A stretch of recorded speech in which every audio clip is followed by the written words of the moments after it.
Question number 8 থেকে বাকি যে অঙ্কগুলো আমরা করব এগুলো সবগুলোই হবে সলভিং ইকুয়েশনের উপর। আমরা বিভিন্ন ইকুয়েশনকে সলভ করব।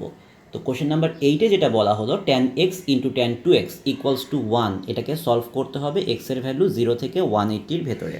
তাহলে এখান থেকে আমরা কি লিখতে পারি, tan x into tan 2x, এটার জন্য আমাদের ফর্মুলা জানতে হবে। এই অঙ্কে তোমরা এই ফর্মুলাটা নতুন শিখছো যে tan 2a equal to 2 tan a divided by 1 minus tan square a। তাহলে tan 2x কে আমরা লিখতে পারি 2 tan x divided by 1 minus tan square x equals to 1।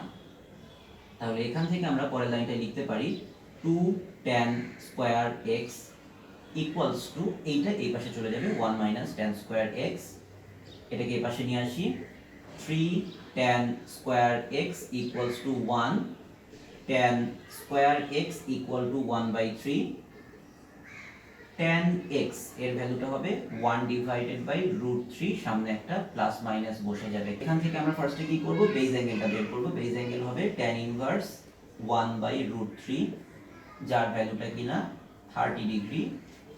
এরপর আমাদের কোয়াড্রেন্টের চিন্তা করতে হবে। লিমিট দেয়া আছে 0 থেকে 180 ডিগ্রি পর্যন্ত, অর্থাৎ ফার্স্ট কোয়াড্রেন্ট অথবা সেকেন্ড কোয়াড্রেন্ট, এই দুই জায়গার যে কোনো এক জায়গায় আমার ভ্যালুটা বসবে। তাহলে খেয়াল করে দেখো, ফার্স্ট কোয়াড্রেন্টের যে কোনো ভ্যালুকে আমরা কিভাবে লিখি, থিটাকে ডাইরেক্ট লিখি, আর সেকেন্ড কোয়াড্রেন্টের ভ্যালুকে লিখি 180 degree minus theta. tan x এর ভ্যালুটা প্লাস ভ্যালুর জন্য 1/√3 ভ্যালুটা হবে ফার্স্ট কোয়াড্রেন্টে, tan এর ভ্যালু এখানে পজিটিভ আর এখানে tan এর ভ্যালুটা নেগেটিভ। মাইনাস 1/√3 এর জন্য ভ্যালুটা হবে এখানে। তাহলে থিটার ভ্যালুটা কত, 30 ডিগ্রি, একটা ভ্যালু হবে 30 ডিগ্রি আর একটা ভ্যালু হবে 180 মাইনাস 30 ডিগ্রি। তাহলে এখান থেকে আমরা লিখতে পারি x এর ভ্যালুটা 30 ডিগ্রি অথবা 150 ডিগ্রি।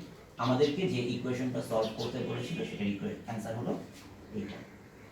তো এই কাজটা তো তোমরা অনেক আগেও করেছো, বেজ অ্যাঙ্গেলটা বের করে নিয়ে সেখান থেকে অ্যাঙ্গেলগুলো বের করে না, বাট এই ফর্মুলাটা তোমাদের ক্ষেত্রে নতুন। এই ফর্মুলাটা তোমাদের অবশ্যই মুখস্থ রাখতে হবে এই টাইপের অঙ্ক সলিউশন করার জন্য।